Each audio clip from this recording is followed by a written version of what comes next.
As mãos calejadas de Sebastião tremiam, segurando o chapéu de palha puído. Saia da minha reunião! A voz do jovem CEO, engravatado e arrogante, ecoou pela sala de vidro. O velho fazendeiro só queria 10 minutos para salvar sua terra da seca. Foi humilhado na frente de todos. Mas ninguém naquela sala de luxo esperava o que estava por vir. O silêncio que se seguiu ao grito do CEO foi mais pesado que o mogno da mesa de reunião. O silêncio que se seguiu ao grito do CEO foi mais pesado que o mogno da mesa de reunião. Saia da minha reunião! Aquelas palavras ainda pairavam no ar-condicionado gelado a 18 graus, ricocheteando no vidro do quarto andar que exibia São Paulo como um tapete de concreto aos pés deles. Sebastião, com seus 60 e tantos anos, permaneceu parado por um segundo. O mundo dele era feito de sol, poeira e o cheiro de terra molhada. Este mundo aqui, no coração da Faria Lima, cheirava a café gourmet e um carpete caro que ainda não tinha sido pago. 3,33. Ele apertou a aba do chapéu de palha entre os dedos.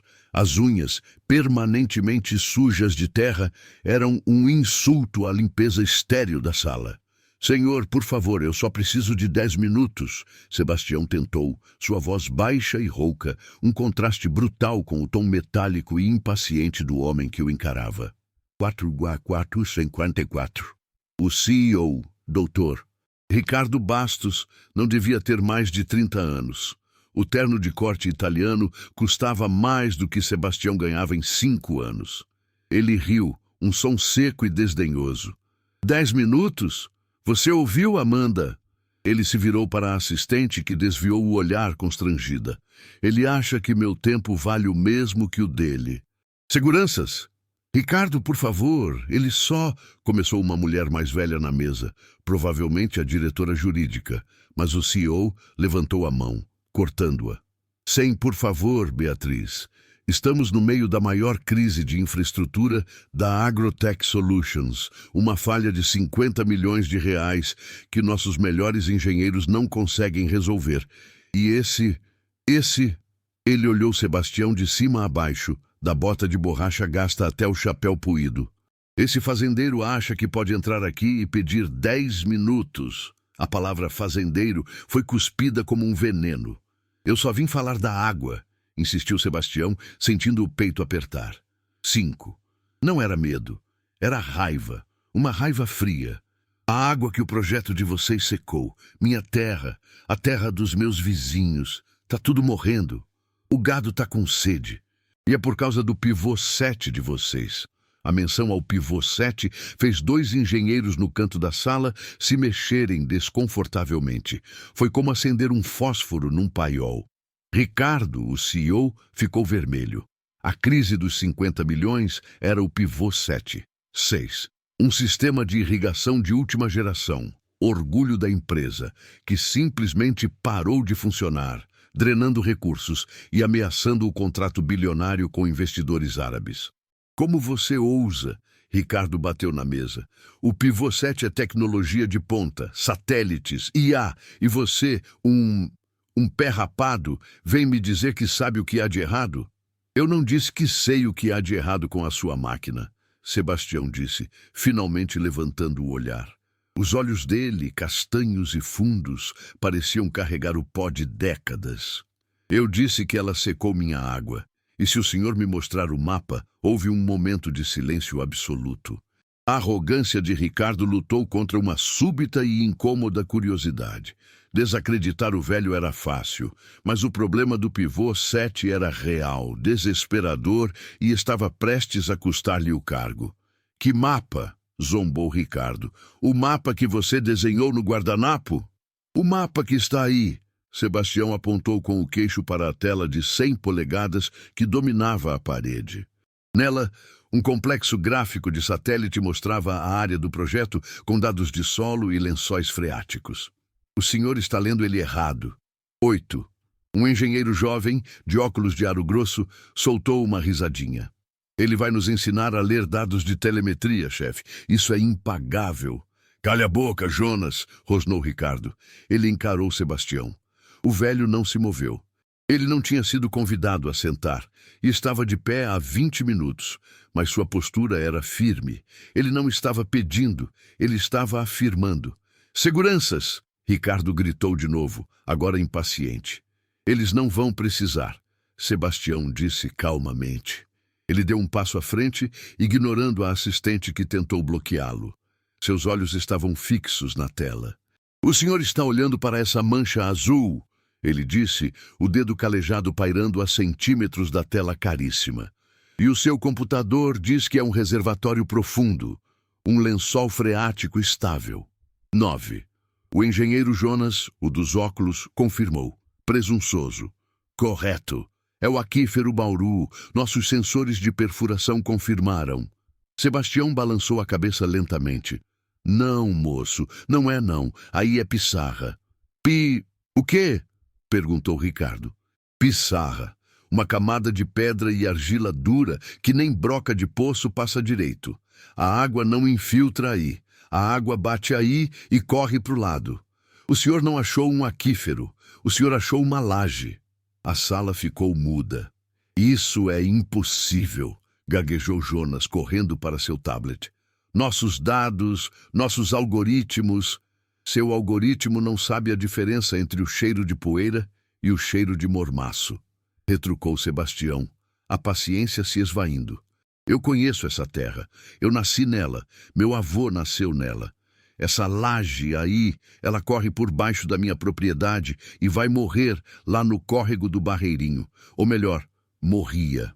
O córrego do Barreirinho está seco há 20 anos, gritou Jonas, lendo os dados no tablet. Está nos mapas. É claro que está nos mapas, disse Sebastião, mas a natureza não lê mapa, filho. Ela só obedece à lua e à chuva. O Barreirinho não secou. Ele só é teimoso. Ele corre por baixo da terra quando o sol castiga e só aparece quando a chuva é forte. Absurdo! Isso é folclore, disse Ricardo, mas seu tom tinha perdido um pouco da força. Ele olhou para seus engenheiros. Ele está errado, não está? 10. Jonas estava pálido, passando o dedo freneticamente pela tela do tablet. Sebastião se virou para Ricardo. O problema do seu pivô 7 é que a bomba principal está cavando exatamente em cima dessa laje de pissarra. Ela não está puxando água do aquífero. Ela está sugando a água de superfície que desvia para o lado. A água que antes ia para o Barreirinho. A água que era minha. Ele fez uma pausa, deixando a informação assentar. E quer saber o pior, doutor? O senhor gastou 50 milhões para fazer uma máquina que está, neste exato momento, tentando sugar um canudinho vazio. E de tanta força que ela faz, ela criou uma fissura. A água que ela deveria puxar do outro lado, do reservatório verdadeiro, está vazando por essa fissura e inundando a fundação. A sua máquina não está seca. Ela está se afogando. Aproximadamente 1.200 palavras. Primeira competência, incredulidade geral. O silêncio na sala era tão denso que podia ser cortado.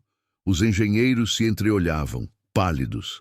A diretora jurídica, Beatriz, olhava para Sebastião com uma mistura de choque e fascínio. Ricardo Bastos, o CEO, parecia que tinha levado um soco no estômago.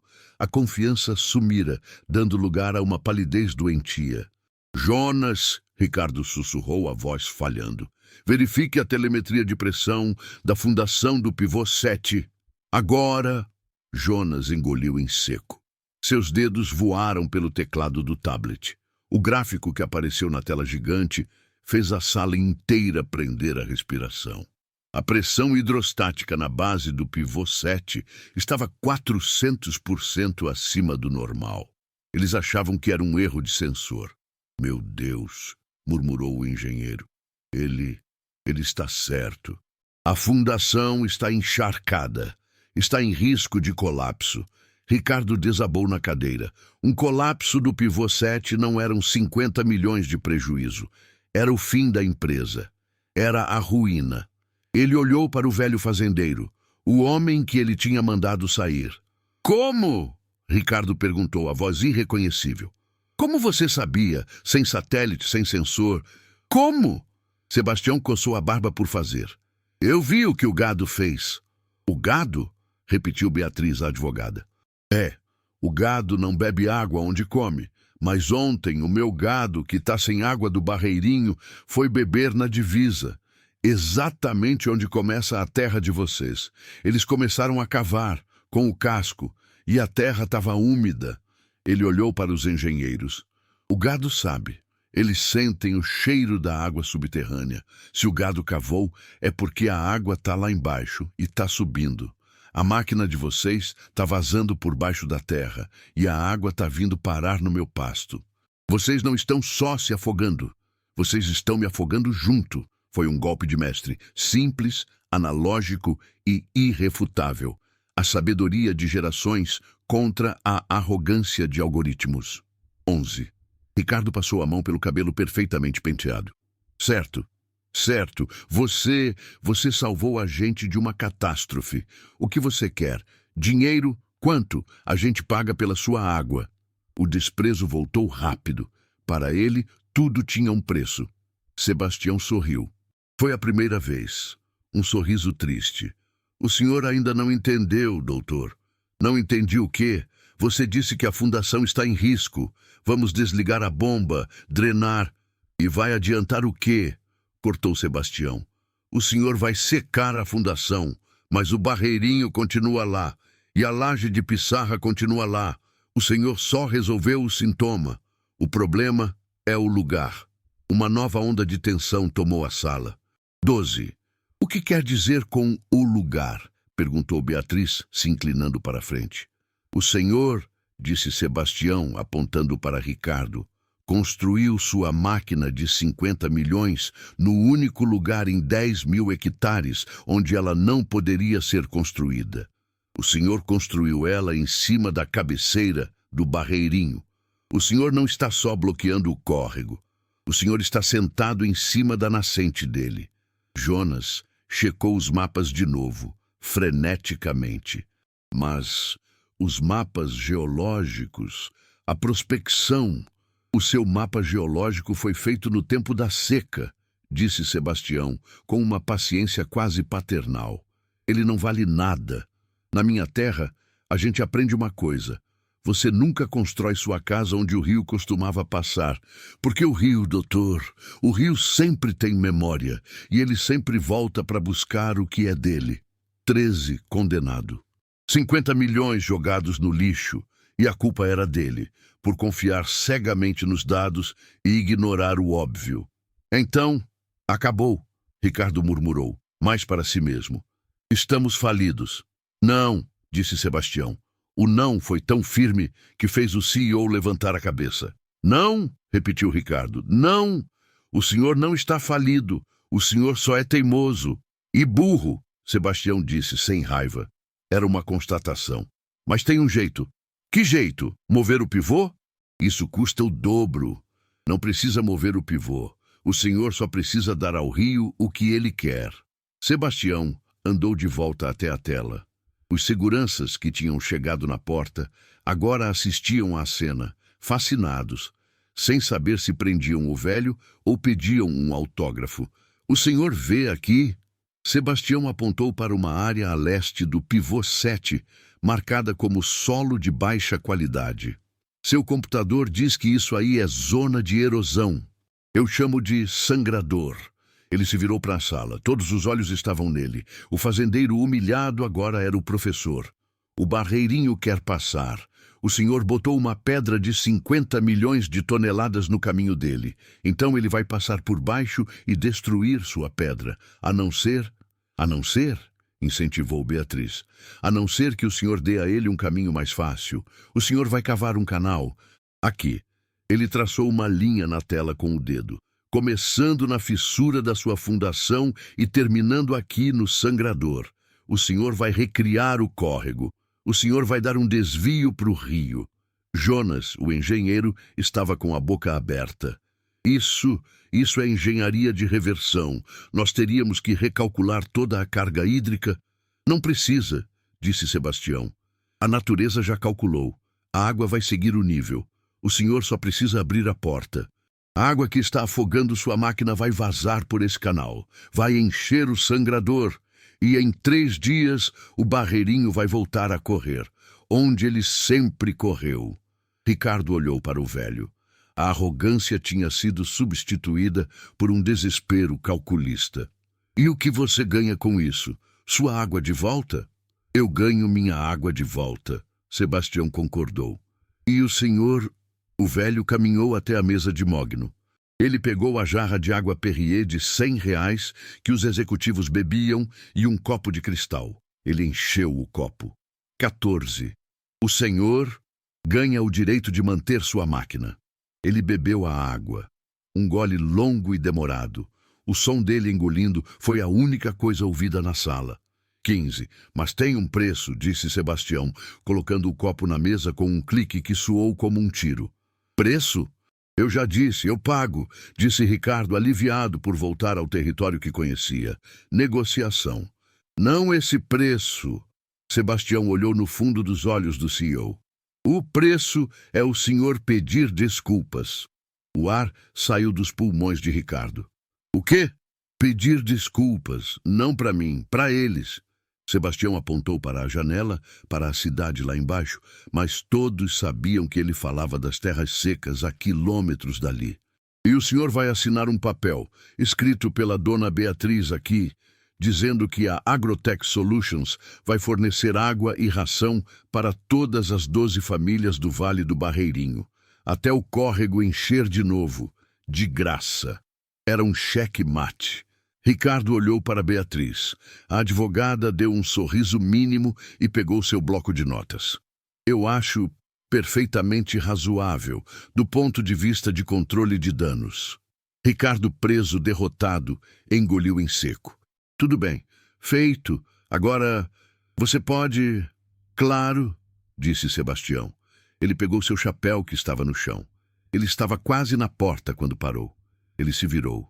O fascínio na sala era palpável. 16. Ele tinha feito o impossível. Ah, doutor Ricardo, ele disse casualmente.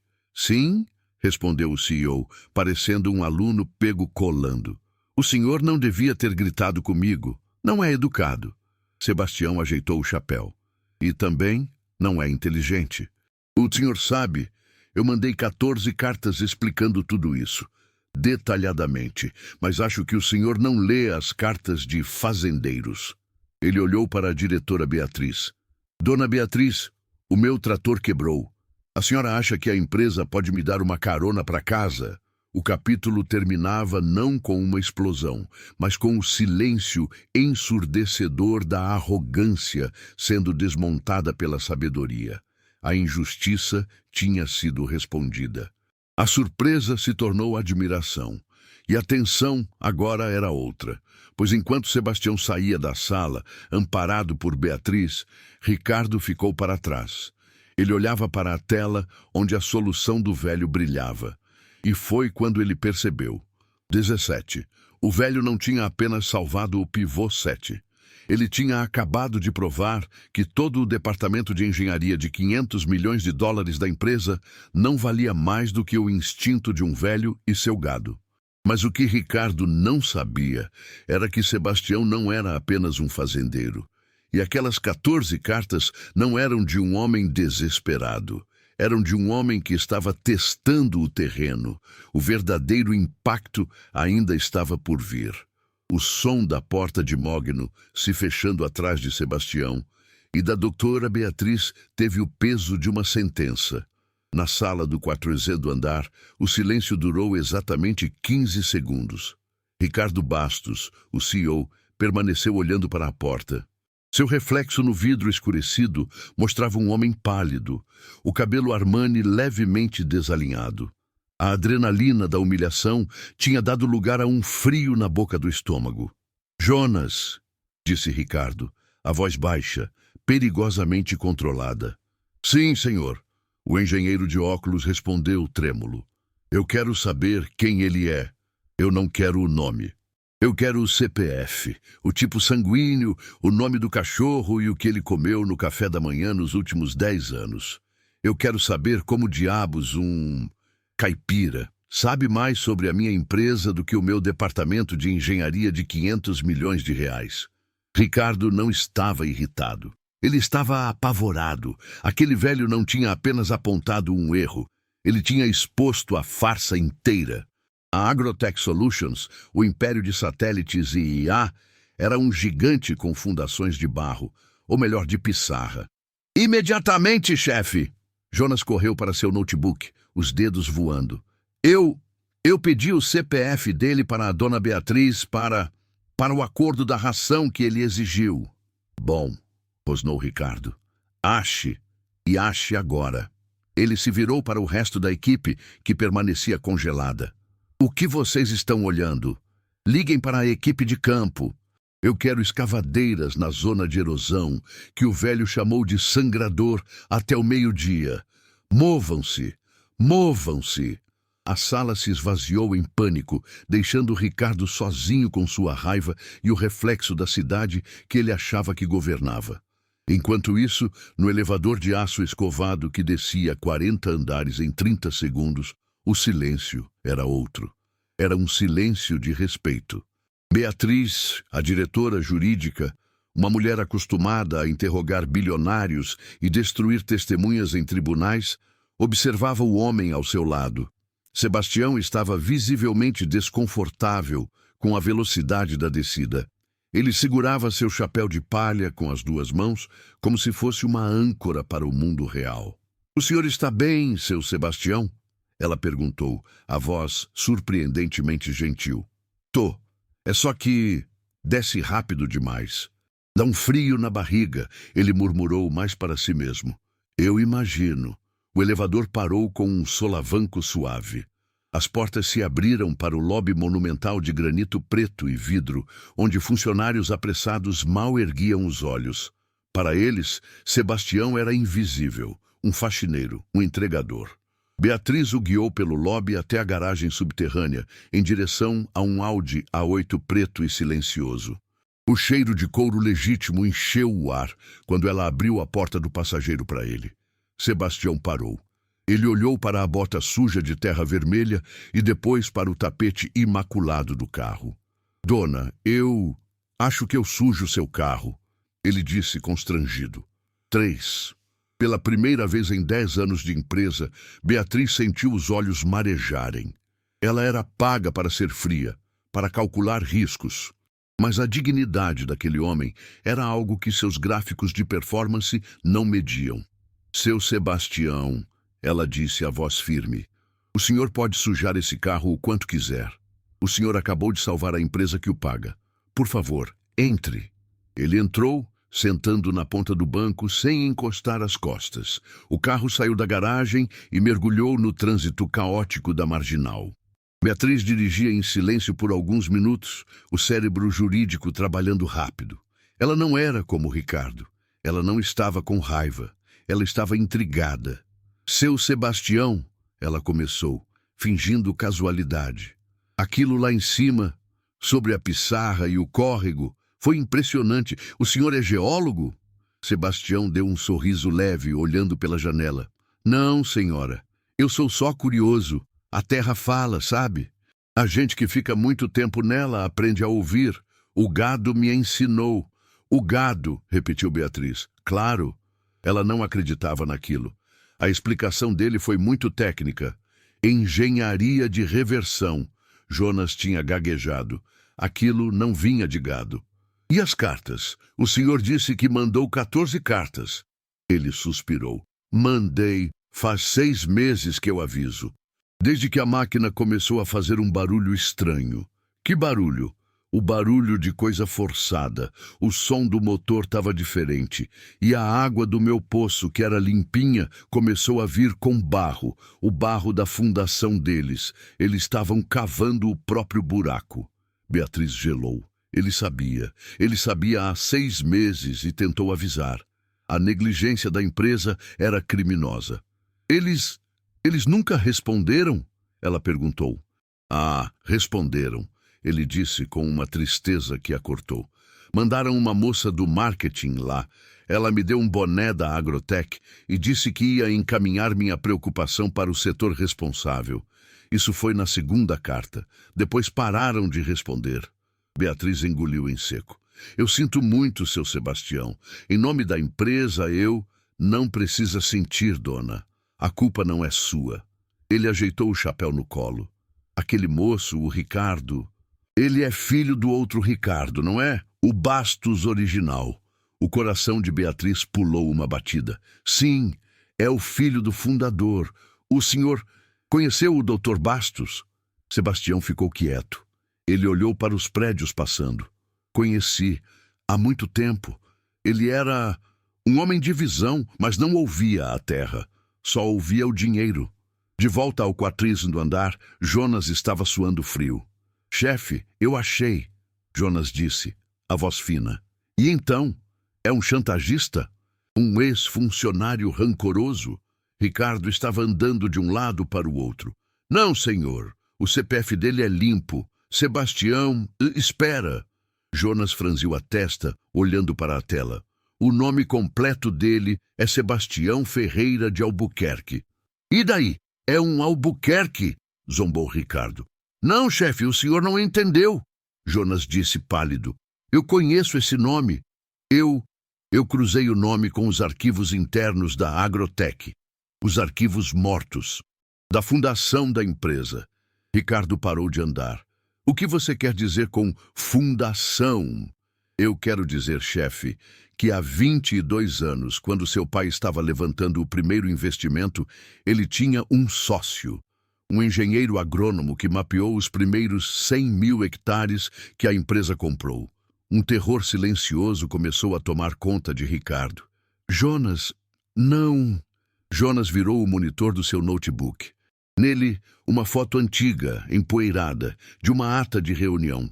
2 homens de capacete no meio do nada, apertando as mãos. Um era Ricardo Bastos Sênior, o pai de Ricardo.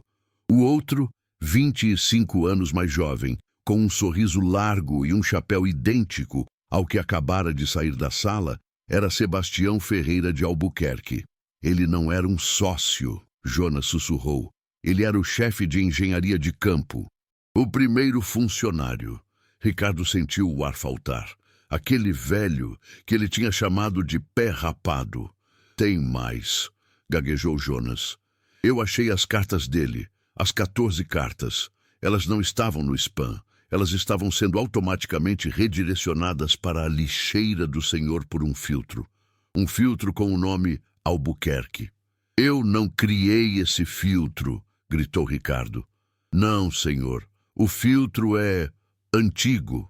Parece ter sido criado pelo TI da época do seu pai. A verdade era uma avalanche. O pai dele tinha silenciado Sebastião por anos. E... chefe. O que mais, Jonas? Fala de uma vez. Jonas clicou em um arquivo. Um PDF. Um memorando técnico de 22 anos atrás. É o relatório original de prospecção do Pivô 7, ou melhor, da área. O relatório que desaconselhava a construção ali. Ricardo leu o cabeçalho. Para. Diretoria Executiva. Ricardo Bastos, Sênior. De Keng. Sebastião F. Albuquerque, chefe de campo assunto. Alerta de risco geológico. Vale do Barreirinho. O relatório era um clone do que o velho tinha dito horas atrás. Laje de Pissarra. Risco de inundação da fundação. Memória do rio. Estava tudo ali. Preto no branco, há 22 anos. O meu pai viu isso, Ricardo murmurou. Sim, disse Jonas, e na margem tem uma anotação. Escrita à mão pelo seu pai, Jonas deu zoom. A caligrafia elegante de Ricardo Bastos Sênior era inconfundível. Ignorar. Muito custo. O geólogo do banco nunca vai saber a diferença. Ricardo desabou na cadeira de 10 mil reais. Ele não tinha humilhado um fazendeiro. Ele tinha humilhado o homem que tentou salvar seu pai dele mesmo. E ele tinha acabado de cometer o exato mesmo erro. A viagem de carro com Beatriz demorou quase 2 horas, saindo do caos de concreto para o pó vermelho do interior. Beatriz estava em silêncio, processando a informação de que Sebastião conhecera o fundador. Ela também estava fazendo sua própria investigação. Discretamente, ela ligou para seu assistente júnior no escritório. Felipe, faça um favor para mim. Puxe a matrícula da Fazenda Barreirinho em nome de Sebastião Albuquerque. E puxe o histórico de societários da Agrotec, os originais. Quero agora.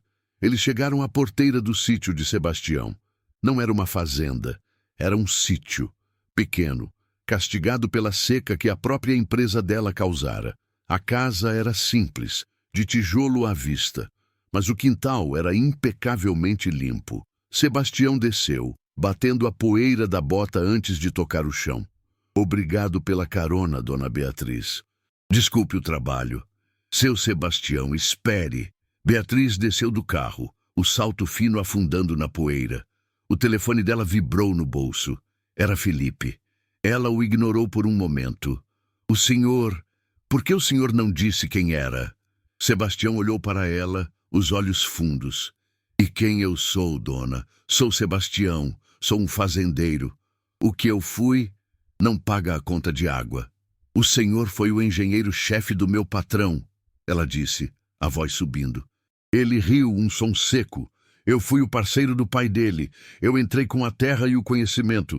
Ele entrou com a lábia e a ganância. O telefone de Beatriz vibrou de novo, insistentemente. Ela atendeu no viva voz, sem querer. Doutora, doutora, é inacreditável! A voz de Felipe era estridente. Eu puxei o Sebastião Albuquerque, ele não é só um ex-funcionário. Ele foi o dono original de 80% das terras onde o pivô 7 está. Sebastião olhou para o telefone, depois para Beatriz. Felipe, vá devagar, disse Beatriz, o sangue gelando. Doutora, ele colocou as terras dele como garantia para o primeiro empréstimo da Agrotec. Quando a empresa foi reestruturada, 5 anos depois, a garantia foi executada pelo banco, mas foi comprada por uma offshore da própria Agrotec. Doutora, eles tomaram a terra dele. O Ricardo Sênior, ele roubou o sócio. O silêncio do campo foi quebrado apenas pelo som de uma cigarra. Sebastião olhou para Beatriz. A tristeza em seus olhos era um oceano.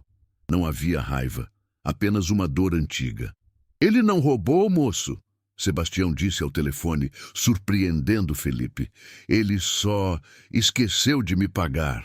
Ele continuou, agora olhando para Beatriz. O Ricardo Sênior me disse que o banco tinha tomado tudo, que estávamos falidos. Ele me deu esse sítio aqui, que era da minha falecida esposa, e disse que era a caridade da empresa, que eu podia morar aqui até o fim. Eu perdi minha fazenda, minha honra, e ele ficou com o império. 6. Meu Deus, sussurrou Beatriz. Meu Deus, Sebastião. Eu não fui lá hoje por causa da minha água, dona Beatriz, ele disse, a voz finalmente quebrando. Eu fui lá porque eu vi o que o filho dele estava fazendo. Ele estava cometendo o mesmo erro do pai, confiando demais no mapa e de menos na terra. O rio ia destruir o pivô 7 e eu não podia deixar. Por quê? Ela perguntou, as lágrimas agora rolando livremente. Depois de tudo o que eles fizeram com o senhor? Por que salvar o Ricardo Júnior? Sebastião ajeitou o chapéu, olhando para o sol poente que pintava o céu de um vermelho poeira. Porque, ele disse engolindo em seco, o Ricardo Sênior roubou minha terra. Mas o nome Albuquerque ainda está na fundação daquela empresa. Eu não ia deixar o meu legado, o meu trabalho, virar pó junto com o dele. 7. Beatriz ficou parada, no meio da estrada de terra, enquanto o velho fazendeiro se virava e entrava em sua casa minúscula. A mulher mais poderosa da Agrotec Solutions se sentiu pela primeira vez a menor pessoa do mundo. Ela tinha acabado de testemunhar a verdadeira definição de integridade. 9. Ela entrou no carro, as mãos tremendo. Ela ligou para Ricardo. Ele atendeu no primeiro toque. Beatriz, onde você está? O Jonas descobriu... É um desastre. Calha a boca, Ricardo, ela disse, a voz fria como aço. Ricardo se calou. Eu estou na frente da casa dele. A casa que você achou que era um barraco. E eu vou te dizer exatamente o que vai acontecer agora. A advogada tinha sumido. A mulher estava no comando. Você vai pegar o helicóptero. Você vai voar para cá. Agora. Você não vai trazer o Jonas. Você não vai trazer seguranças. Você vai trazer o contrato de doação de ações. Aquele fundo de caridade que seu pai criou e que você usa para abater imposto. Beatriz, o quê? Você vai devolver a terra dele, Ricardo. Você vai devolver cada hectare que seu pai roubou. E você vai vir até aqui, você vai descer desse helicóptero, vai sujar esse seu sapato italiano de bosta de vaca e você vai se ajoelhar e você vai implorar para que Sebastião Albuquerque salve a sua empresa, porque ele é o único que pode. Ela desligou o telefone antes que ele pudesse responder. No escritório, Ricardo olhou para o telefone mudo. O choque tinha se tornado compaixão. E a compaixão tinha se tornado uma empatia profunda e aterrorizante. 10. Ele não tinha humilhado um fazendeiro. Ele tinha cuspido no túmulo do homem que construiu o seu trono. Jonas, Ricardo disse, levantando-se, a decisão mudando seu rosto. Prepare o helicóptero e chame o financeiro. Eu tenho que consertar uma coisa. Mas enquanto Ricardo corria para o heliporto, no sítio do Barreirinho, Sebastião não estava descansando. Ele estava em sua pequena oficina, limpando uma peça de trator velha. Em cima da mesa, ao lado de uma foto amarelada dele com o Ricardo Sênior, estava um envelope pardo, grosso, endereçado à Dona Beatriz. Ele sabia que eles viriam. E ele sabia que o pedido de desculpas não era o fim. Era o começo. O confronto real ainda estava por vir. O som do helicóptero rasgando o silêncio da tarde foi uma ofensa. No mundo de Sebastião, as únicas coisas que voavam tão rápido eram gaviões, e eles o faziam em silêncio. Da varanda de tábuas gastas da sua pequena casa, ele observou a máquina descer. O vento das hélices levantou um século de poeira vermelha, açoitando as galinhas no terreiro e quase arrancando as poucas folhas que restavam no pé de manga seco. Era a segunda humilhação do dia. A primeira tinha sido com palavras, esta era com vento e arrogância. Beatriz estava ao lado da sua caminhonete velha, os braços cruzados, o cabelo preso num coque severo, agora coberto de poeira. Ela assistia à cena como uma juíza, esperando para ver como o réu se comportaria. A máquina pousou num baque surdo no pasto seco, a uns 100 metros da casa. O motor levou uma eternidade para silenciar. Quando a porta se abriu, Ricardo Bastos desceu. Se a Faria Lima era seu reino, aqui ele era um alienígena. O terno italiano estava amassado. A gravata de seda, torta. E como Beatriz havia previsto, no segundo em que ele pisou fora da área compactada pelo helicóptero, seu sapato de cromo alemão, de R$ 4.000, afundou 6 centímetros na poeira fina e seca, manchando-se irrevogavelmente de vermelho terra. Ele parou, olhando para o sapato sujo, como se tivesse pisado em algo profano. Depois, ergueu o olhar. Sebastião não se moveu. Ele apenas observou o rapaz, pois para ele, Ricardo era apenas um rapaz, caminhar em sua direção. A cada passo, a poeira subia e grudava no tecido caro da calça. Enquanto Ricardo se aproximava, tropeçando levemente no solo irregular, Sebastião não via o CEO de 30 anos. 25 de janeiro, 1998. Chovia. Chovia tanto que o Barreirinho tinha transbordado e o mundo cheirava a terra molhada, capim-cidreira e promessa. Sebastião, então com 40 anos, ria, o bigode encharcado. Ao seu lado um homem magro, com os mesmos olhos impacientes de Ricardo Júnior, mas com mais fogo, mais desespero. Ricardo Sênior. "Você é louco, Seba!" gritava Ricardo Sênior, por cima do barulho da chuva, os dois ensopados até os ossos, olhando para o rio furioso. "Eu te disse, Ricardo, olha a força disso, olha essa água!" Sebastião gritava de volta, eufórico. "Se a gente represar isso aqui," ele apontou para o sangrador, "a gente irriga o vale todo por gravidade. Sem bomba, é a maior ideia do mundo." Ricardo Sênior não olhava para o rio. Ele olhava para Sebastião com uma admiração que, na época, Sebastião confundiu com amizade. Você é o cérebro, Seba. Você é a terra. Eu sou só o vendedor. Nós somos sócios, Ricardo. 50-50. Ricardo Sênior jogou o braço sobre os ombros de Sebastião. O cheiro de suor e chuva. Sócios, Ricardo Sênior concordou. Até o fim. O cheiro de suor e chuva se foi. Agora, o ar cheirava a querosene de helicóptero e poeira seca. A nostalgia deu lugar a uma tristeza oca que se instalou no peito de Sebastião. Ricardo Júnior finalmente chegou à varanda. Ele estava ofegante, suado e parecia menor do que na sala de reuniões. A poeira vermelha cobria seu rosto pálido, grudando nas lágrimas que ele tentava e falhava em segurar.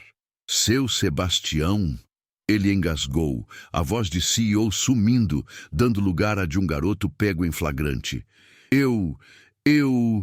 Ele olhou para Beatriz, buscando ajuda, mas ela permaneceu impassível. Sebastião apenas balançou a cabeça, como quem espanta um pensamento ruim. O senhor se parece com ele, quando ele estava assustado. Foi a pior coisa que ele poderia ter dito. Ricardo desabou. Não fisicamente, mas sua postura de poder se dissolveu. Por favor, Ricardo sussurrou. Eu posso. Podemos entrar? Eu preciso falar. Sebastião completou. O senhor teve 14 cartas para falar. Não, para ouvir, por favor. Sebastião o observou por um longo segundo. Aquele homem não era seu inimigo. Era só o filho do seu inimigo. E seu inimigo estava morto. Entra! Sebastião disse, virando-se e entrando na casa. Tira o sapato, o chão tá limpo. Ricardo olhou para Beatriz. Ela assentiu. Desajeitadamente, o CEO de uma das maiores empresas de agronegócio do país se sentou no degrau da varanda e, em suas meias de seda, tirou os sapatos italianos arruinados. Ele entrou na casa. Beatriz veio atrás. A casa era pequena, impecável. Cheirava a café forte e sabão de coco. Na parede principal, acima de uma cristaleira antiga, havia uma única foto grande. A foto que Jonas tinha visto no computador.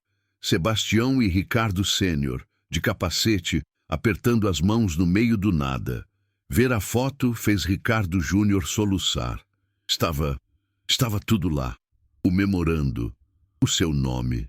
Sebastião foi até o fogão a lenha, no canto da cozinha conjugada, e pegou um bule de ágata. Ele serviu 3 canecas de metal. O senhor não veio até aqui, de helicóptero, para falar de memorando, doutor. Sebastião colocou o café na mesa de madeira simples. Beba. Tá quente. Ricardo sentou-se, as mãos tremendo. Ele segurou a caneca, o metal quente ancorando-o. Beatriz permaneceu de pé perto da porta. Meu pai... Ricardo começou, a voz embargada. O que ele fez? Ele fez o que achou que precisava fazer, Sebastião disse, sentando-se à frente dele. O tom não era de acusação, era de cansaço. Não! Ricardo bateu na mesa, fazendo o café pular. Não tente inocentá-lo. Eu li o que a Beatriz achou. Ele te roubou, ele pegou sua terra, ele usou você. Sebastião tomou um gole do seu café. O silêncio se estendeu. Ele não me roubou, doutor. Não exatamente. Como não? Gritou Ricardo. Ele pegou suas terras como garantia e executou. Não, disse Sebastião calmo. Foi pior que isso. Início da revelação da tragédia 4. Pior? Repetiu Beatriz, dando um passo à frente. Sebastião olhou para a foto na parede. A nostalgia tinha ido embora. Agora, era só dor. 5. Era 2001. A crise do começo do século. A gente estava alavancado. O banco ia tomar tudo. A Agrotec ia morrer antes de nascer. Ele fez uma pausa, a memória voltando vívida. Seu pai apareceu aqui, não de helicóptero. Num Fusca velho que ele tinha, que vivia superaquecendo. Era uma noite de quarta-feira. Ele sentou aí, exatamente onde o senhor está sentado agora. Ricardo olhou para a cadeira como se estivesse assombrada. Ele chorou. Sebastião continuou. a voz baixa. Um choro feio de homem desesperado. Ele disse que sua mãe... Ricardo prendeu a respiração. Ele disse que Dona Lúcia estava doente, muito doente, um câncer raro, e que o tratamento nos Estados Unidos era a única chance, mas custava tudo. Ele disse que o banco ofereceu um acordo, murmurou Sebastião, mas que ele precisava de 100% do controle das terras para renegociar. Ele me pediu para assinar minha parte para ele. Só no papel, Seba, ele disse. É para salvar a Lúcia. Eu te devolvo em 6 meses. Eu juro pela vida dela. Ricardo fechou os olhos. Não, eu assinei, disse Sebastião. Eu assinei ali, naquela mesa. Eu não assinei pelo meu sócio. Eu assinei pelo meu amigo que estava tentando salvar a esposa. O silêncio na pequena cozinha era ensurdecedor. Ela melhorou, sussurrou Ricardo. Ela fez o tratamento. Ela viveu mais 15 anos. Eu sei, disse Sebastião. Eu fiquei feliz por ele. Por ela. 1 mês depois ele voltou. O Fusca tinha sumido. Ele veio num carro importado com motorista. Ele me entregou os documentos deste sítio, a casa da minha falecida esposa. Ele me disse que o banco tinha sido cruel, que tinha tomado tudo, apesar da assinatura, mas que ele, como amigo, tinha salvado este pedacinho para mim, como caridade, para eu viver com dignidade. Sebastião riu, um som terrível, seco, que não tinha humor nenhum. Eu agradeci. Eu apertei a mão dele. E eu o vi ir embora, se tornando o bilionário que ele sempre quis ser. E eu me tornei o velho Tião, o coitado que morava de favor. Ricardo não estava mais chorando. Ele estava quebrado. Ele mentiu, Ricardo disse, a voz morta. Minha mãe, ela estava doente, mas o tratamento já estava pago. O seguro da empresa dela cobriu 90%. Meu pai tinha o dinheiro. Ele usou a doença dela. Ele usou a sua bondade para ficar com tudo. A revelação da tragédia não era a falência, era a traição, o uso da compaixão como arma. 6. Ricardo enterrou o rosto nas mãos. Eu sou o filho de um monstro. Não, disse Sebastião, e sua voz pela primeira vez tinha um fio de aço. Ele não era um monstro, ele era só um homem fraco, e o Senhor é igual a ele. Ricardo levantou a cabeça, os olhos vermelhos de raiva e vergonha. Como ousa? Depois do que eu descobri? Eu estou aqui para... Para quê? Me devolver o dinheiro? Cortou Sebastião. O senhor acha que o seu demônio é a culpa, doutor Ricardo? O seu demônio é a arrogância, é a mesma doença do seu pai. Achar que tudo pode ser comprado. Achar que o mapa é mais importante que a terra. Achar que pode gritar com um homem velho porque ele cheira a poeira. Ricardo recuou como se tivesse levado um tapa. O senhor voou até aqui, sujando meu pasto, não para me pedir perdão. O senhor veio aqui para se perdoar, para limpar a sujeira que o papai fez, para poder dormir no seu colchão de 50 mil reais hoje à noite. Isso não é verdade, disse Ricardo levantando-se. Não é?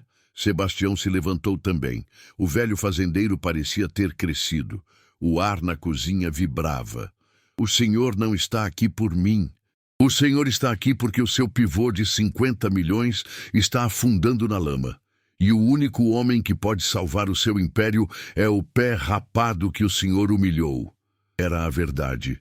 Nua e brutal. Ricardo não tinha resposta. Mas quer saber o pior, doutor? Sebastião se aproximou, e agora era ele quem intimidava. O meu demônio é pior que o seu. Beatriz olhou surpresa. O seu é arrogância. O meu... Sebastião bateu no próprio peito. O meu foi a vergonha, o orgulho. Ele se virou para a foto na parede e agora falava com o fantasma do seu passado. Eu podia ter lutado, ele sussurrou, a voz quebrando. Eu sou engenheiro. Eu sabia dos contratos. Eu podia ter ido à justiça. Eu podia ter provado a fraude. Mas eu... Ele engoliu em seco, a vulnerabilidade o engolindo. 8. Eu tinha vergonha. Eu tinha vergonha de dizer ao mundo que o meu melhor amigo, meu sócio, o padrinho da minha filha, tinha me passado para trás. Eu tinha vergonha de admitir que a minha genialidade tinha sido derrotada por uma mentira barata. Então eu me escondi, ele disse, olhando para as próprias mãos calejadas. Eu me enterrei aqui. Eu parei de ser o engenheiro Albuquerque. Eu me tornei o velho Tião. Eu aceitei a caridade. Eu aceitei a humilhação. Porque, no fundo, eu achei que merecia. Este era o momento de vulnerabilidade máxima. 9. O reconhecimento de que o maior crime de Ricardo Sênior não foi o roubo. Foi ter feito Sebastião cúmplice da própria destruição. Ricardo olhava para o homem. O homem que ele tinha destruído pela manhã e que agora se autodestruía na sua frente. E em Sebastião, Ricardo viu a si mesmo. O CEO genial que, horas atrás, estava prestes a ser destruído pela própria arrogância.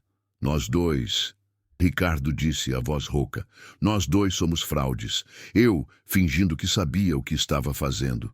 O senhor, fingindo que não sabia. Sebastião o encarou. O ar estava rarefeito. Ricardo respirou fundo. A raiva se foi. A arrogância se foi. O que sobrou foi um homem assustado, no meio de um sítio empoeirado, com o império do pai desmoronando nos ombros. Eu não posso mudar o que meu pai fez, disse Ricardo, a voz firme pela primeira vez. E eu não posso pagar pelos seus 20 anos de vergonha. Nenhuma quantia de dinheiro faz isso. Ele caminhou até a porta, pegou sua pasta que o piloto do helicóptero havia trazido.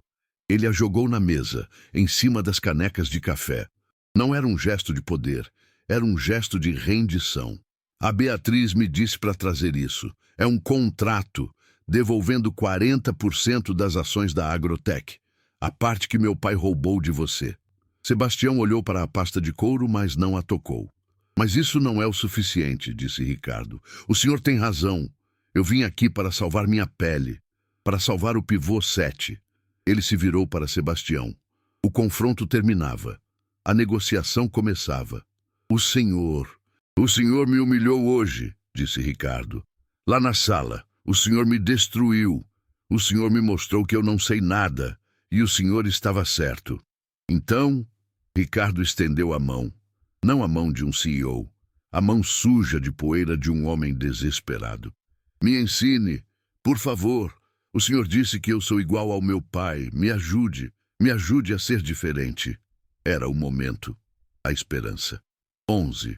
Sebastião olhou para a mão estendida, tão parecida com a mão do pai, que ele apertou naquela chuva 25 anos atrás.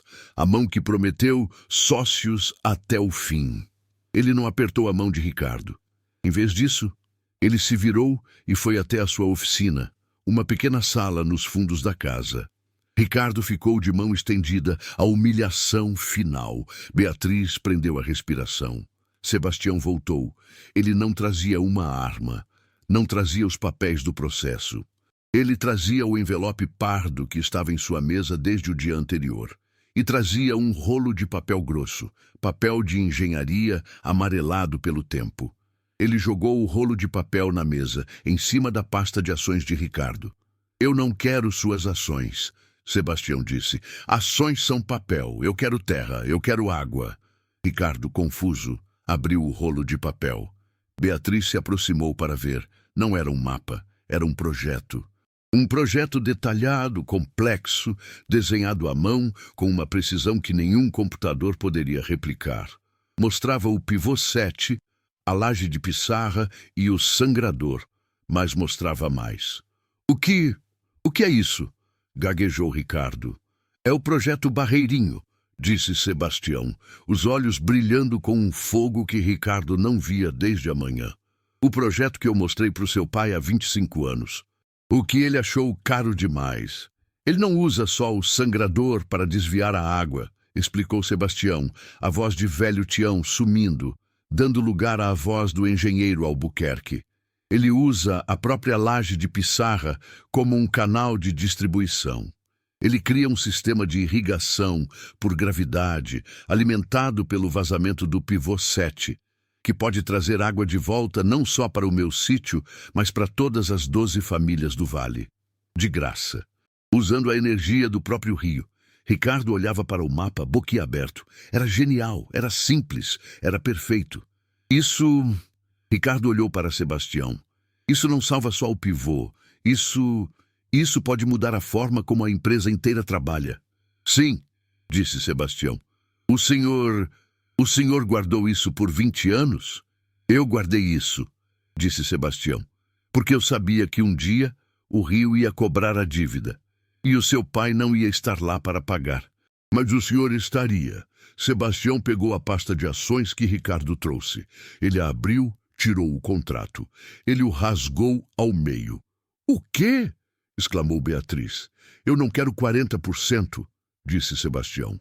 Eu quero o que é meu por direito. Ele pegou uma caneta e o envelope pardo. No verso do envelope, ele escreveu: A Agrotec executa o projeto Barreirinho. Custo total da empresa. As 12 famílias do Vale recebem o título de suas terras e o direito de uso da água, perpetuamente. Eu, Sebastião Ferreira de Albuquerque, sou nomeado chefe de engenharia de campo com controle total sobre todos os projetos de solo da empresa. E o senhor Dr. Ricardo vai ser meu estagiário, por 6 meses, sem salário, aqui no Vale. Ricardo leu a lista. Ele riu. Um riso genuíno, misturado com histeria. Estagiário? O senhor precisa aprender a ouvir a terra, disse Sebastião sem sorrir. E eu preciso parar de ter vergonha. Sebastião estendeu a mão, desta vez segurando o envelope. Temos um acordo, doutor. O senhor aceita a minha segunda chance? 12. Ricardo olhou para a mão do velho. Ele não estava mais apertando a mão de um fantasma. Ele estava apertando a mão do seu futuro. Temos um acordo, chefe. Ele apertou a mão de Sebastião. A terra vermelha da mão de Ricardo manchou a mão calejada de Sebastião. O passado e o futuro, selados na poeira. O acordo estava selado, não com tinta, mas com a poeira vermelha que unia as mãos dos 2 homens. Beatriz foi a primeira a quebrar o silêncio. Bom, ela disse, guardando o telefone e assumindo sua postura de advogada. Eu vou preparar os termos. Sebastião, vou precisar do seu CPF e dos dados das outras 11 famílias para a transferência dos títulos de terra. Ricardo. Eu fico, disse Ricardo. O piloto do helicóptero, que observava a cena da porta da aeronave, gritou. Senhor, o plano de voo, a torre fecha. Vá, disse Ricardo sem se virar. Mande o Jonas para cá amanhã às 6h da manhã. Traga as escavadeiras e traga botas. Número 42. O piloto, chocado, apenas acenou. Sim, senhor. Beatriz olhou para Ricardo, depois para Sebastião. Ricardo, você tem certeza? O conselho vai ter que esperar, disse Ricardo. Eu tenho um novo chefe. Ele olhou para Sebastião. Por onde eu começo, chefe? O helicóptero de milhões de dólares decolou, levantando a mesma nuvem de poeira ofensiva, mas desta vez Ricardo não fugiu dela. Ele ficou parado, de terno e meias de seda, e recebeu o vento e a sujeira no rosto. Ele fechou os olhos. Quando o som da máquina sumiu, o silêncio do campo voltou. Um silêncio que pela primeira vez não o assustava. Sebastião observou o homem à sua frente. O terno caro agora parecia um traje de palhaço, uma fantasia inútil. Começa, disse Sebastião virando-se para a casa, tirando essa roupa ridícula, e depois vai buscar água no poço. O balde está ali. A janta não se faz sozinha. Ricardo olhou para o balde de metal enferrujado e para o caminho escuro que levava ao poço. A esperança era uma coisa, a realidade era outra. A primeira noite de Ricardo Bastos no sítio do Barreirinho foi a noite mais longa de sua vida. Sebastião lhe deu um quarto nos fundos, pouco mais que um depósito com uma cama de campanha. O colchão tinha o cheiro de mofo e tempo. O único som era o zumbido de pernilongos e o coachar de sapos. Não havia ar-condicionado, apenas uma janela sem vidro, com uma tela rasgada. Às 4h da manhã, A porta foi aberta com um estrondo. Levanta, estagiário! O sol não espera! A voz de Sebastião era implacável. Ricardo tinha dormido talvez 1 hora. Sua cabeça latejava. Ele se arrastou para fora da cama, o corpo doído. Na cozinha, Sebastião lhe entregou uma caneca de café fervendo, tão preto e forte que parecia lama. Bebe, você vai precisar. As botas que Ricardo pedira ainda não haviam chegado. Sebastião lhe jogou um par de botinas velhas, com um buraco na sola. Calça isso e pega a enxada. A enxada? O seu helicóptero, disse Sebastião, já saindo pela porta. Com aquele vento todo, derrubou 3 metros da cerca do galinheiro. As galinhas estão soltas e a raposa vem antes do sol nascer. Vai cavar os buracos pro mourão, agora. Ricardo, o homem que movia 50 milhões de reais com um clique, se viu às 4h30 da manhã, no escuro, tentando fincar uma enxada num solo duro como pedra. O cabo de madeira áspero rasgou suas mãos macias em 10 minutos. Bolhas se formaram. Em 20 minutos, elas estouraram.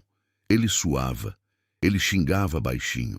Cada batida da enxada no chão vibrava até sua alma. Isso não era estratégia, era punição. Quando o sol nasceu, pintando o céu de laranja, Ricardo tinha conseguido cavar um único buraco. Um buraco torto. Sebastião apareceu, segurando 2 baldes de leite fresco. Ele olhou para o buraco, olhou para as mãos ensanguentadas de Ricardo e balançou a cabeça. O senhor é fraco, disse ele. Não com raiva, com constatação. O senhor não sabe usar o corpo. Tá batendo com o braço, tem que usar o peso do corpo. Deixa o quadril fazer o trabalho. Sebastião pegou a enxada. Com 3 movimentos fluidos, rítmicos, ele abriu o segundo buraco, profundo e reto. A terra não é sua inimiga, doutor. O senhor não tem que lutar com ela. O senhor tem que dançar com ela. Aprende o ritmo. Ricardo observou, humilhado, mas fascinado. Ele pegou a enxada e tentou imitar.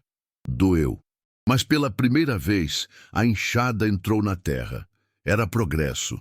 Às 6 da manhã, o barulho de caminhões e escavadeiras chegou. Jonas, o engenheiro, desceu de uma picape 4x4, parecendo horrorizado. Ele viu seu chefe, o homem que ontem vestia Armani, com as calças de terno sujas de terra, as mangas da camisa social rasgadas e as mãos sangrando, segurando uma enxada. Chefe, Dr. Ricardo? Jonas gaguejou, entregando-lhe uma caixa com as botas novas. Meu nome é Ricardo, Jonas. Só Ricardo. E o chefe aqui? Ele apontou com o queixo para Sebastião, que estava calmamente alimentando as galinhas. É o seu Sebastião. Você vai se reportar a ele. O choque no rosto de Jonas foi impagável. Eles passaram o dia no pivô 7, ou melhor, no que seria o Projeto Barreirinho. Sebastião desenrolou seu mapa antigo no capô da picape. Os engenheiros da Agrotech, a equipe de elite de Ricardo, se reuniram. Certo, pessoal, Jonas começou, tentando assumir o controle. O plano é uma escavação de nível 3, com desvio de fluxo. Vamos usar os sensores de telemetria para... Não, interrompeu Sebastião calmamente. Jonas parou. Não, repetiu Sebastião. Ele bateu no mapa. O seu sensor não vê o que eu vejo. A escavadeira não pode começar ali. O senhor vai atingir a pissarra num ângulo errado e a lâmina vai quebrar. O senhor tem que começar a favor da veia da pedra. Ali. Ele apontou para um local que parecia idêntico a todos os outros. Seu Sebastião, com todo o respeito, disse Jonas, visivelmente irritado. Meus dados de sonar mostram que a rocha é mais fina onde eu indiquei. É mais eficiente. É mais fina, concordou Sebastião, mas é mais dura. É quartzo. Ali onde eu apontei é arenito. É mais grosso, mas é macio. A máquina passa como manteiga. Jonas bufou, olhando para Ricardo em busca de apoio. Ricardo, o CEO, o homem dos dados, estava parado, ouvindo. Ele lembrou da manhã. Da enxada. Não lute com a terra. Dance com ela. Ele viu a si mesmo em Jonas, a arrogância cega dos dados, o preconceito contra o velho. Jonas, disse Ricardo a voz firme. Onde o senhor acha que a pedra é mais dura? Onde ele mandou cavar, claro, é contraintuitivo. Seu Sebastião, Ricardo se virou para o velho. O senhor pode provar? Sebastião sorriu. Ele caminhou até o local que Jonas indicou. Pegou uma marreta do caminhão. Deu uma batida na terra. O som foi um tink, agudo, metálico. A marreta quase voou da mão dele. Depois ele caminhou até o local que ele indicou, 50 metros à direita. Bateu de novo. O som foi um tumpf, abafado, surdo. A marreta afundou na terra. Ele jogou a marreta no chão, perto dos pés de Jonas. A terra fala, disse Sebastião. Vocês é que são surdos. Ricardo olhou para sua equipe. Eu não quero ouvir sobre telemetria ou sonar pelo resto do dia. Se o seu Sebastião disser para cavar com uma colher de chá, vocês vão perguntar se ele prefere a de sopa ou a de sobremesa. Entendido? Os engenheiros, humilhados, assentiram. Ricardo confrontou seus próprios preconceitos, vendo-os refletidos em sua equipe. Ele sentiu vergonha, mas também alívio. A farsa tinha acabado. O trabalho foi brutal. Por 3 dias, eles abriram o canal. Ricardo não ficou na picape com ar-condicionado. Sebastião o fez ficar no sol. Sua tarefa, carregar as pedras que a escavadeira não conseguia pegar. No 3º dia, a tragédia bateu. O projeto Barreirinho dependia de uma velha bomba de água no sítio de Sebastião para drenar o lodo inicial antes que o fluxo da gravidade assumisse. E com um rangido metálico e um estalo, a bomba morreu. Jonas foi verificar. É o virabrequim do motor. Está partido. É um trator dos anos 70, seu Sebastião. Não existe essa peça. Acabou. Vamos ter que pedir uma bomba nova de São Paulo. Leva 1 semana.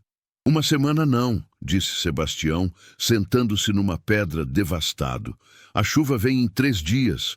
Se a gente não drenar isso agora, a fundação do pivô 7 vai encher, o canal novo vai desmoronar e tudo isso foi em vão. Era um impasse. A tecnologia de ponta era inútil e a tecnologia antiga estava quebrada. Ricardo, coberto de graxa e suor, o corpo gritando de dor, olhou para o motor quebrado. Ele não entendia nada de motores. Mas ele entendia de logística. Ele puxou o celular do bolso. O aparelho estava quase sem bateria, mas tinha 2 pontos de sinal. Jonas, qual o número de série do motor? Chefe, é inútil. Eu já disse.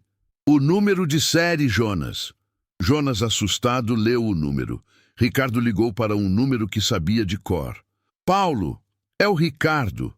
Sim, Bastos. Não, eu não estou de férias. Eu preciso de um favor. Sebastião e Jonas observavam, confusos. Eu preciso de um virabrequim para um trator Massey Ferguson, 1974, modelo. Ele olhou para Jonas, que completou. MF 235. Eu não me importo. Ache. Eu sei que você tem aquele contato no Museu de Tratores em Ribeirão Preto. Sim, Paulo. É essa dívida que eu estou cobrando, aquele IPO. Houve uma pausa. Eu preciso da peça aqui, no Vale do Barreirinho. Ele olhou para Sebastião. 3 horas, disse o velho.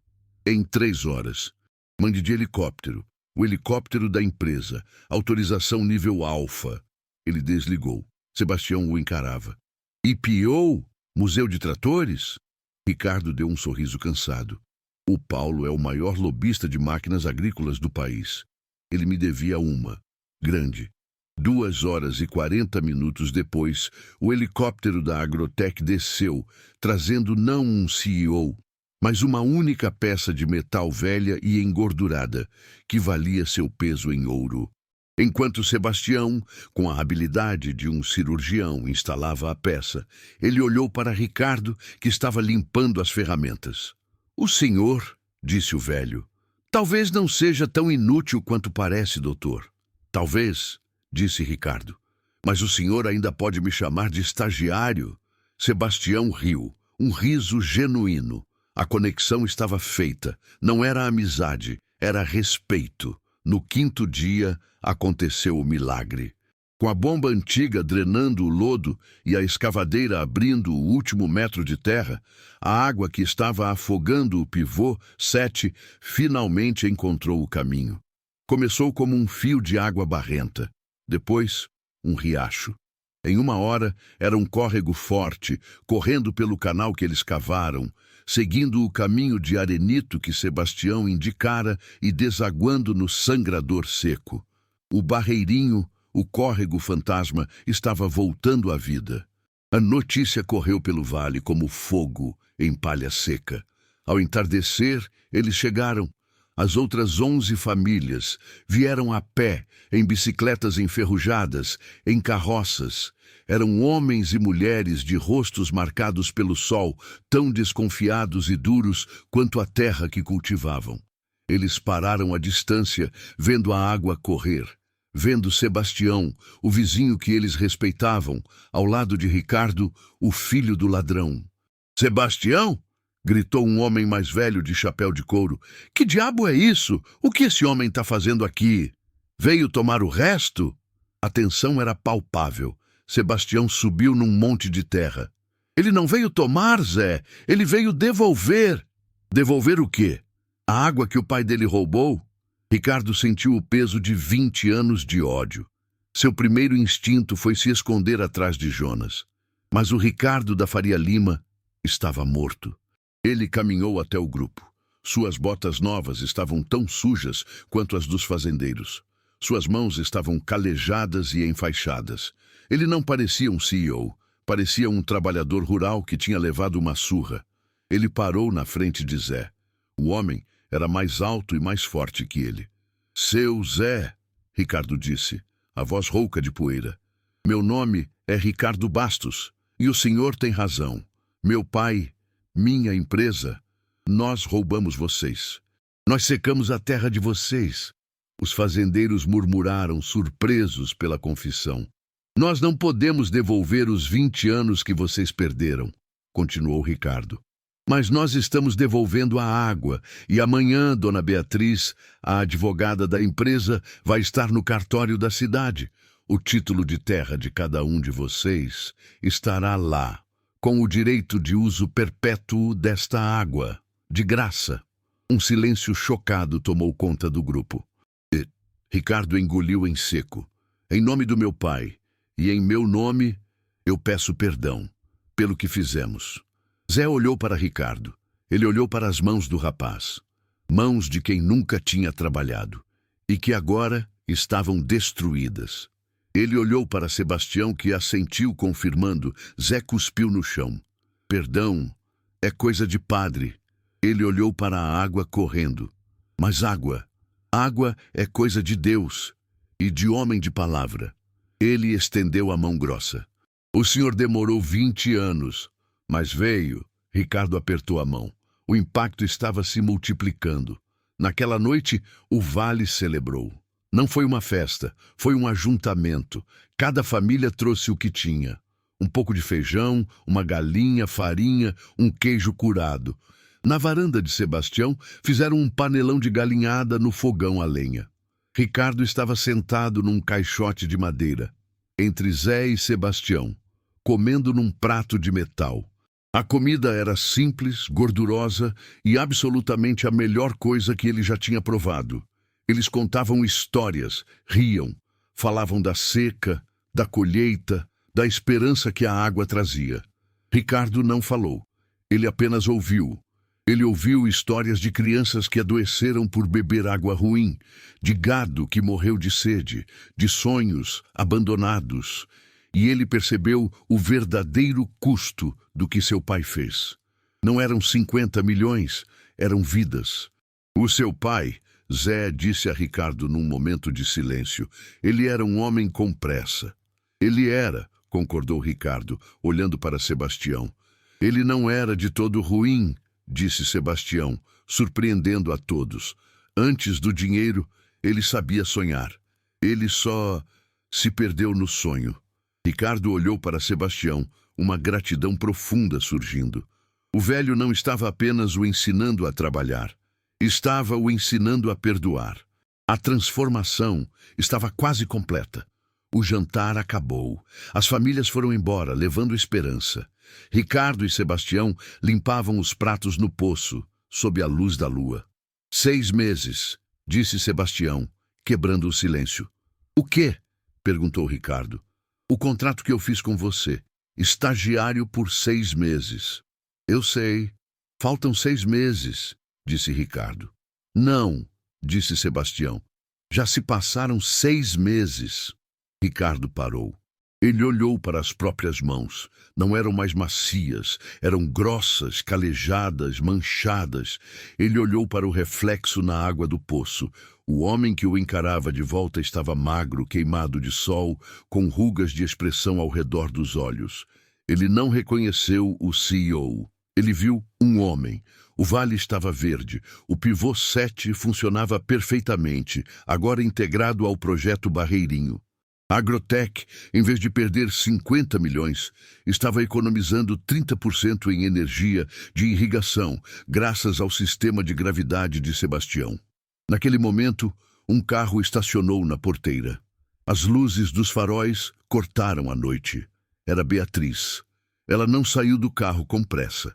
Ela caminhou até eles. Seu rosto estava sério. Ricardo, Sebastião, Beatriz. O que faz aqui a essa hora? Perguntou Ricardo, secando as mãos. Eu vim porque você não atende a droga do celular, ela disse ríspida. O conselho está em pânico. Você sumiu por 6 meses. Os acionistas minoritários estão chamando de gestão de abandono. Os relatórios de economia não foram suficientes? Perguntou Ricardo. Eles acham que você falsificou os relatórios. Eles acham que o Sebastião aqui, ela apontou para o velho, te sequestrou ou fez lavagem cerebral. Ricardo riu. Talvez tenha feito. Não é brincadeira, Ricardo, ela disse, entregando-lhe um tablet. Eles convocaram uma reunião de emergência, amanhã, 10 horas da manhã, em São Paulo. Ela olhou nos olhos dele. Eles não vão apenas demitir você, Ricardo. Eles vão usar a cláusula de dano moral do estatuto. Eles vão te acusar de má gestão e vão tomar suas ações. As ações do seu pai. Eles vão te expulsar da empresa. A transformação estava completa. A reflexão tinha acabado. A batalha final estava prestes a começar. Ricardo olhou para o tablet, depois para o vale verdejante atrás dele e finalmente para Sebastião. O velho apenas limpou o último prato. Bom, disse Sebastião, acho que o senhor vai precisar daquele seu terno de volta e é melhor que não esteja amassado. Ricardo sorriu. Beatriz, ligue para o piloto. Diga a ele para preparar o helicóptero. E diga ao conselho que estaremos lá. Estaremos? Ela perguntou. Sim, disse Ricardo, jogando o pano de prato no ombro. O chefe de engenharia de campo tem algumas coisas a dizer. Eram 7h da manhã quando o helicóptero da Agrotech pousou no topo do arranha-céu da Faria Lima.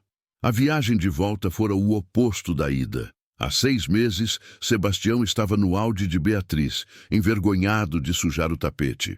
Hoje ele estava no helicóptero, sentado ao lado de Ricardo, não como um favor, mas como o pilar que impedia a empresa inteira de desmoronar. Ricardo não era mais o doutor Ricardo. Ele era apenas Ricardo. O terno que Beatriz trouxera, o mesmo corte Armani, parecia agora uma fantasia. O homem dentro dele havia mudado. Seu rosto estava mais magro, queimado pelo sol do vale, e seus olhos não tinham mais a impaciência arrogante. Tinham a calma de quem viu o sol nascer 180 dias seguidos. Mas a mudança mais visível eram suas mãos. Quando ele saiu do helicóptero, ajeitando o nó da gravata, suas mãos seguraram a porta. Não eram mais as mãos macias de um executivo de planilhas. Eram as mãos de um trabalhador. Grossas, arranhadas e com calos permanentes que o couro do sapato italiano jamais teria. Sebastião, ao seu lado, estava exatamente igual. O mesmo chapéu de palha puído, a mesma camisa xadrez simples, a mesma bota de borracha. A diferença era que, desta vez, ele não segurava o chapéu contra o peito. Ele o usava firmemente na cabeça. Ele não estava ali para pedir. Estava ali para cobrar. Beatriz os encontrou na saída do heliporto. A sala está cheia. Estão todos lá e estão furiosos. Furiosos por quê? Perguntou Sebastião calmamente. Porque a empresa está economizando 30% em energia e os poços voltaram a dar água? Eles estão furiosos porque não controlam a narrativa, disse Ricardo, apertando o botão do elevador. Eles acham que eu enlouqueci. O CEO eremita, o presidente do conselho, o senhor Moraes, está liderando o ataque, avisou Beatriz enquanto as portas se fechavam. Ele conseguiu uma procuração dos acionistas de Boston. Ele tem os votos para destituir você, Ricardo. Veremos, disse Ricardo. O elevador desceu. 40 andares em 30 segundos. O mesmo frio na barriga que Sebastião sentira na primeira vez. Mas agora não era medo, era antecipação. A porta da sala de reuniões se abriu. Se no capítulo 1 a sala estava tensa, agora ela estava elétrica. A mesa de mogno estava lotada, banqueiros, investidores, e no centro, na cadeira da presidência, estava Afonso Moraes. Um homem de 70 anos, com a pele pálida de quem nunca vê o sol e olhos de tubarão. Ele era o parceiro de banco do pai de Ricardo, o verdadeiro poder por trás do trono. Quando Ricardo entrou, Moraes sorriu, um sorriso fino, de vitória. Ricardo, meu rapaz, que bom que decidiu honrar-nos com sua presença. E vejo que trouxe seu jardineiro. O desprezo de Moraes era mais refinado que o de Ricardo fora um dia, mas 1000 vezes mais venenoso. Jonas, o engenheiro, estava num canto, pálido, claramente intimidado. Ricardo não respondeu à provocação. Ele puxou uma cadeira para Sebastião e sentou-se ao seu lado, não na cabeceira. Ele era um soldado ao lado de seu general.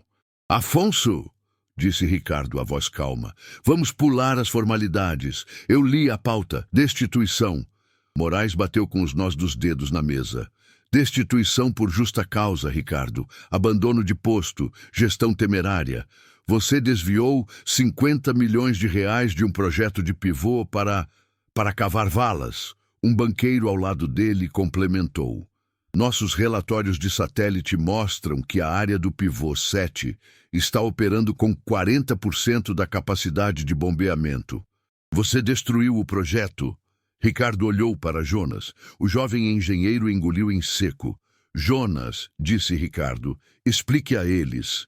Jonas se levantou trêmulo, mas algo em sua postura havia mudado. O medo de Moraes era menor que o respeito que ele aprendera a ter por Sebastião. Senhores, gaguejou Jonas, os relatórios de satélite estão corretos. A bomba opera a 40%. Viram? Gritou Moraes. Mas, continuou Jonas, a irrigação total aumentou 120%.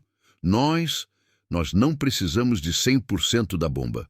O canal que cavamos, o projeto Barreirinho, usa a gravidade. A água que antes afogava a fundação agora irriga o vale inteiro. A economia de energia, como o Ricardo disse, é de 30% e será de 50% quando o sistema estiver maduro. A sala ficou em silêncio. Isso é... Moraes procurou as palavras. Isso é um acaso, uma sorte de principiante. Você arriscou um ativo de 50 milhões baseado no folclore deste homem. Ele apontou o dedo para Sebastião. Ele não é um fazendeiro, Afonso, disse Ricardo baixo. Eu não me importo se ele é o Papa, gritou Moraes. Ele não tem lugar nesta sala. Nossos protocolos de IA e telemetria são o futuro. Esse homem é o passado. Ele é um risco para os acionistas. Afonso Moraes se levantou, o rosto vermelho. Ele estava prestes a dar o golpe final. Ele olhou para Sebastião com todo o ódio de um homem que vê seu sistema de poder ameaçado por algo que ele não pode comprar. A verdade. Saia da minha reunião. A frase ecoou. A mesma frase, na mesma sala, a humilhação final. Sebastião olhou para Ricardo. Ricardo sorriu. Sebastião não se moveu. Ele nem sequer piscou. Não, disse Ricardo calmamente. A sala inteira se virou para ele. O quê? Rosnou Moraes. Ricardo, você já foi destituído? Os votos estão contados. Você não manda mais em nada. Eu sei, disse Ricardo. Eu não estou aqui como CEO. Estou aqui como acionista. E o senhor tem razão. O senhor tem os votos de Boston. Você tem 35% do capital. Exato. E eu tenho os meus 10%. Moraes disse triunfante. São 45%.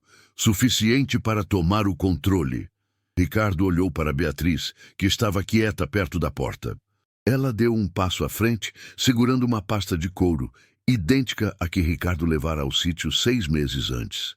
Na verdade, Afonso, disse Beatriz, a voz cortante, você não tem 45%. O sorriso de Moraes vacilou. O que você quer dizer? Os fundos de Boston. Os fundos de Boston venderam suas posições, disse Beatriz abrindo a pasta. Ontem, às 17 horas, no fechamento do pregão. Moraes ficou branco. Venderam? Para quem? Ninguém faria uma compra desse tamanho sem que o mercado soubesse, completou Ricardo. Eles venderam para um comprador que estava adquirindo ações silenciosamente, em pacotes pequenos, usando um fundo de investimento agrícola que ninguém no mercado conhecia. Ricardo se levantou. Nos últimos 6 meses, Afonso, enquanto eu estava abandonando meu posto, eu estava, na verdade, trabalhando. Eu não estava desviando 50 milhões. Eu estava investindo. Todo o lucro que o projeto Barreirinho gerou em economia, eu usei, através do meu fundo fiduciário pessoal, para comprar cada ação que você e seus amigos soltaram no mercado. Você não pode, gaguejou Moraes. Ah, mas a melhor parte não é essa, disse Ricardo. Eu não comprei para mim. Ele olhou para Sebastião. Eu comprei para ele. Beatriz colocou o documento na mesa. Ata de transferência. O fundo fiduciário de Ricardo Bastos transferiu 21% das ações da Agrotech Solutions para o senhor Sebastião Ferreira de Albuquerque, como pagamento de uma dívida de 22 anos. O silêncio na sala era tão profundo que se podia ouvir o ar-condicionado. Ricardo pegou o tablet de Beatriz. Vamos somar, Afonso. Eu tenho meus 30% de herança. O senhor Albuquerque agora tem 21%. Juntos, isso dá 51%. Ricardo olhou para Sebastião. O velho fazendeiro o observava com um orgulho paternal que o próprio pai de Ricardo nunca lhe dera. Sebastião se levantou. Devagar. As mãos calejadas pousaram na mesa de mogno. Ele era o homem mais baixo da sala e o maior de todos. Ele olhou para Afonso Moraes. O senhor, disse Sebastião, a voz calma, mas com o peso de 20 anos de silêncio, disse que eu sou o passado. O senhor está certo. Eu sou. Eu sou o memorando que o senhor e o Ricardo Sênior ignoraram há 22 anos. O memorando que quase faliu esta empresa. Ele se inclinou. E o senhor me disse para sair. Sebastião olhou para Ricardo. Ricardo se virou para Afonso Moraes. A justiça poética. A inversão completa de posições. Afonso, disse Ricardo, eu não posso demitir você do conselho. Eu sou só o CEO. Mas o meu sócio majoritário... Ricardo gesticulou para Sebastião. Sebastião olhou nos olhos do tubarão. Senhor Moraes, o senhor está demitido. Saia da minha reunião. O que se seguiu foi a maior reorganização da história da Agrotech. Moraes e seus aliados saíram da sala em desgraça. Os acionistas restantes, os que não haviam vendido, olhavam para Sebastião e Ricardo como se tivessem visto uma aparição. A humilhação tinha sido vingada, mas Sebastião não sentiu prazer. Ele sentiu propósito. Ele não se sentou na cadeira de Moraes. Ele caminhou até a tela de 100 polegadas, a mesma tela onde ele tinha apontado o dedo sujo 6 meses atrás. Ele pegou o controle, apagou o gráfico de ações que Beatriz havia projetado. Ele abriu um arquivo que tinha enviado do seu computador velho de 15 anos de idade. Um mapa. O mapa do Brasil. O senhor, ele disse para Ricardo, consertou o erro do seu pai. Você me devolveu o que era meu. E eu sou grato. Ele se virou para a sala. Mas eu não voltei por isso. Ele clicou no mapa. Dezenas de pontos vermelhos apareceram, espalhados pelo Nordeste, pelo norte de Minas, pelo interior de Goiás. Eu passei os últimos 20 anos, disse Sebastião. Não só esperando, eu passei estudando. Eu não sou um fazendeiro, eu sou um engenheiro. E esta empresa é cega. Ele deu zoom num ponto no sertão da Bahia. Isso aqui. Nossos satélites dizem que é zona de erosão, solo tipo 3, inviável. A empresa desistiu de um projeto de irrigação aqui há 10 anos. Ele clicou de novo. Uma foto de satélite apareceu. Mas se você olhar de perto, olhe as árvores. Olhe o tipo de vegetação. Isso é juazeiro. Juazeiro não cresce em terra seca. Ele cresce onde a raiz alcança água profunda. A água está lá. Nossos sensores de $1 milhão é que não sabem onde procurar. Ricardo olhava para Sebastião fascinado. Aquele era o verdadeiro legado. O projeto Barreirinho, anunciou Sebastião. Não foi um concerto, foi um protótipo. O futuro desta empresa não é vender pivôs de 50 milhões.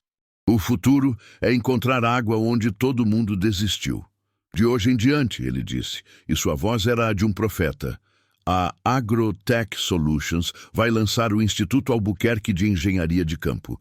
Vamos parar de ouvir máquinas e vamos começar a treinar pessoas para ouvir a terra. A sala, antes hostil, agora estava hipnotizada. Vamos pegar cada zona de erosão e transformá-la num barreirinho. Não vamos mais secar os rios. Vamos fazê-los voltar. A notícia correu o mundo. Primeiro, foi uma nota de rodapé no Jornal de Finanças. Agrotech muda CEO e nomeia fazendeiro para o conselho. Mas a história era boa demais para ficar ali. Um jornalista investigativo foi até o Vale do Barreirinho. Ele viu a água. Ele viu o pivô 7 funcionando em harmonia com o córrego. Ele falou com Zé. Ele falou com as 12 famílias. Ele ouviu a história do estagiário CEO. Em um mês, a história viralizou. Não era sobre ações, era sobre redenção. Era sobre o homem que foi humilhado e voltou, não para se vingar, mas para consertar. Era sobre o CEO arrogante que encontrou a salvação na poeira, sujando as mãos. A Agrotech Solutions se tornou um símbolo. Jovens engenheiros não queriam mais ir para a Faria Lima. Eles queriam uma vaga no Instituto Albuquerque. Eles queriam ouvir a terra. Investidores de ESG, Environmental, Social and Governance, fizeram fila para investir na empresa que não só prometia sustentabilidade, mas a praticava. Um ano depois. O cenário não é a sala do 4º andar. Aquele andar agora era usado apenas por Beatriz e pelo financeiro. O verdadeiro escritório, o QG, era a velha casa de Sebastião. Ela tinha sido reformada, mas preservada. O fogão a lenha ainda estava lá. Onde era o galinheiro, agora era um laboratório de solo. Ricardo estava lá. Ele não usava mais terno. Usava botas, jeans e uma camisa com o logo do instituto. Ele estava ensinando uma nova turma de 20 engenheiros e agrônomos, uma mistura de garotos ricos de São Paulo e filhos de fazendeiros locais, todos juntos. Ele estava parado, com uma enxada na mão, em frente a um pedaço de terra seca. O satélite, Ricardo disse à turma, vai dizer a vocês que este solo é inútil. O sensor de umidade vai dizer que está morto. Ele ergueu a enxada. Mas o seu corpo vai dizer a verdade. Ele golpeou a terra. Ouvem o som. Tink. É quartzo. É duro. Não lute com ela. Ele andou 2 metros. Bateu de novo. Ouvem. Tumpf. É arenito. É macio. A água está aqui embaixo. Lembrem-se, não dancem com o computador. Dancem com a terra. Ele sorriu, o mesmo sorriso que Sebastião lhe dera. O ciclo estava completo. E Sebastião, ele não estava lá. Sebastião Albuquerque, aos 68 anos, estava a 2.000 quilômetros de distância no sertão do Piauí. Ele estava no helicóptero da empresa que agora era uma ferramenta de trabalho, não de luxo. Ao seu lado, um jovem engenheiro saído da primeira turma do instituto. Mas, chefe, disse o rapaz, olhando o tablet. O sensor térmico diz que é tudo rocha. Não tem como ter água aí embaixo. Sebastião não olhou para o tablet. Ele olhou para baixo, para a terra seca e poeirenta. Ele apontou o dedo calejado. Tá vendo, filho? Tá vendo aquele bando de cabras? Elas não estão comendo, elas estão cavando. Ele deu um tapa no ombro do piloto. Desce, desce ali. Achamos o próximo barreirinho. O legado não estava no 4º andar, nem nos 51% das ações. Estava na poeira, no casco de uma cabra e no conhecimento que finalmente estava sendo passado adiante. A terra tinha sido humilhada, silenciada e roubada. Mas no final, a terra sempre vence, porque a terra, assim como o rio, tem memória.